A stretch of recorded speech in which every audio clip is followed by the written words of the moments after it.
El siguiente artículo hace parte de un libro total, ¿sí?, que se llama Polvo eres, el correr del tiempo en María Elvira Escayón. Es un libro, como dice, sobre María Elvira Escayón, que se produjo bajo el Programa Nacional de Estímulos del Ministerio de Cultura con la beca Investigación Monográfica sobre Artistas Colombianos. Bueno, Ministerio, necesitamos el retorno de esa beca. Voy a leer la introducción y en un siguiente, Lo que sin metáfora nos ha caído del cielo, el primer capítulo. Introducción. Brumario y Termidor. Establecido por Napoleón el 24 de noviembre de 1793, el calendario republicano comenzó a correr el 22 de septiembre del año anterior, 1792, año que se instauraría como el punto cero, principio de los tiempos y comienzo de la República. La elección del 22 de septiembre como primer día de la historia humana encontró su razón de ser en dos causas. Primero, el equinoccio de otoño. Segundo, haber sido la jornada en que se reunió la Asamblea Revolucionaria para declarar la República tras el levantamiento que había tenido lugar el 21 de ese mes, tan solo un día antes. Si lo vemos bien, el día primero debería ser el de la Revolución, y esto debió haber suscitado bastantes discusiones entre quienes propusieron el nuevo almanaque. Pero la tendencia de hacer coincidir los movimientos del planeta con los acontecimientos sociales predominó sobre cualquier otro impulso.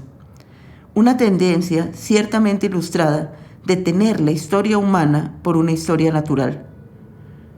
Al igual que su hermano, el sistema métrico decimal, el calendario tenía una desbordada pasión por el 10, nueva coincidencia con la naturaleza, pues si tenemos 5 dedos en cada mano y 5 más 5 da 10, ¿por qué empeñarnos en contar las naranjas o las horas por el número de apóstoles, es decir, por docenas o medias docenas? Cosa que nos hemos empeñado de tal modo y manera que el número 6 en Brasil es llamado de media. Pero continúo.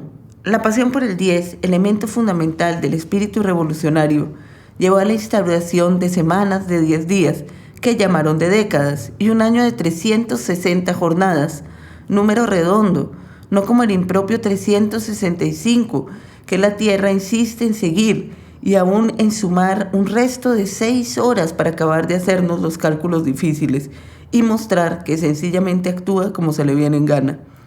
Frente a lo cual, el nuevo año republicano napoleónico también haría su voluntad propia.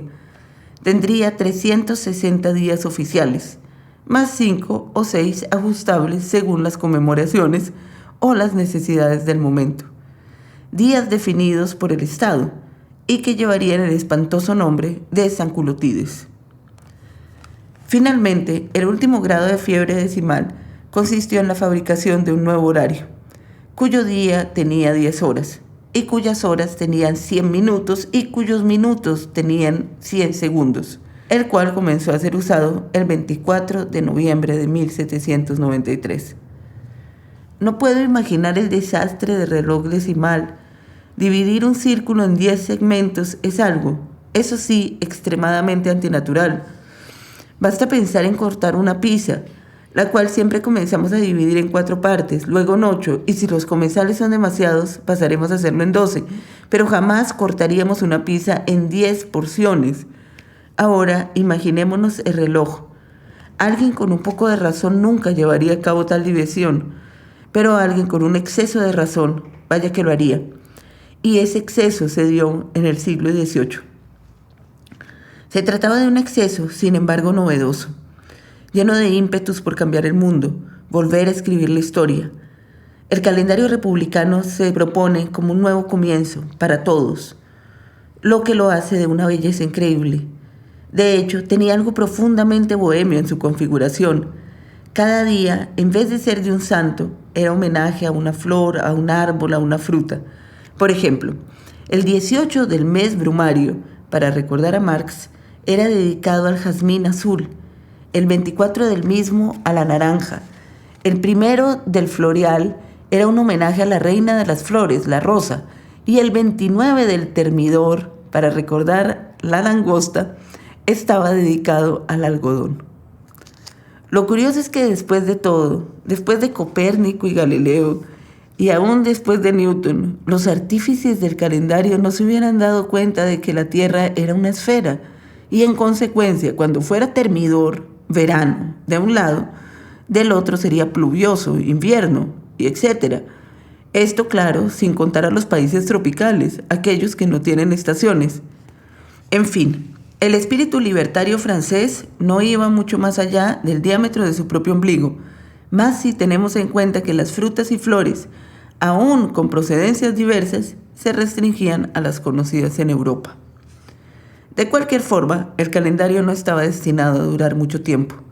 Lo primero que se vino a pique fue la constitución de las semanas. El pueblo se rehusó a esperar 9 días para gozar de un único feriado, por lo que en pocos años se restauró la antigua cuenta de 7 jornadas. Más adelante, el mismo Napoleón se arrepintió de su propio invento y lo echó todo por tierra, cuando el 18 Brumario, es decir, el 9 de noviembre de 1799, dio su autogolpe de Estado, instaurando así un régimen imperial.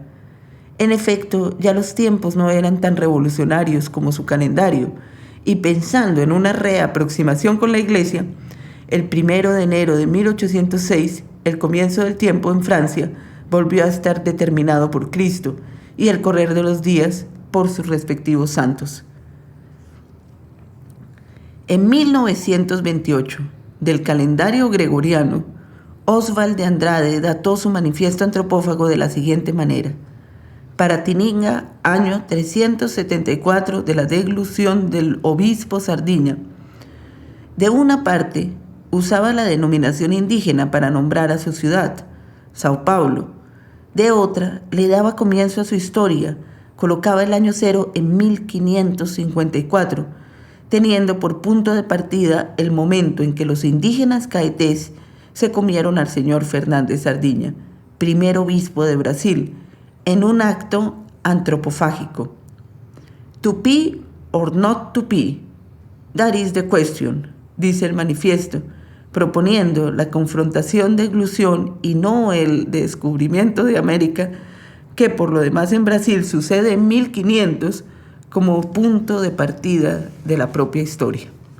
En un acto más individual, más íntimo, Frida Kahlo solía quitarse 3 años de edad, de forma que, habiendo nacido en 1907, afirmaba haber llegado a este mundo en 1910.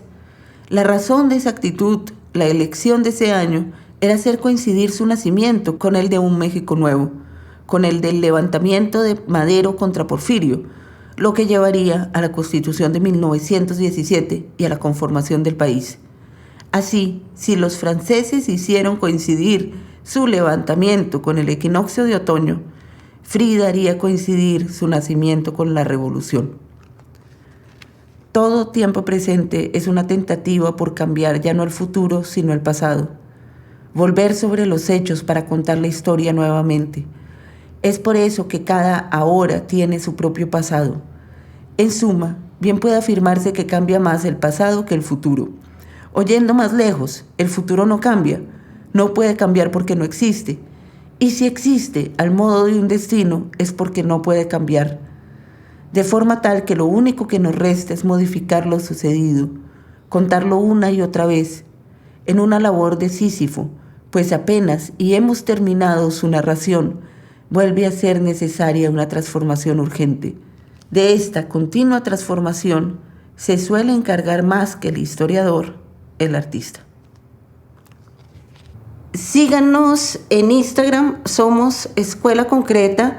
Vean las actividades, estamos haciendo asesorías y estamos haciendo una serie de cursos. Y síganme también en Instagram y obviamente suscríbanse al YouTube para dar una fuerza. Gracias.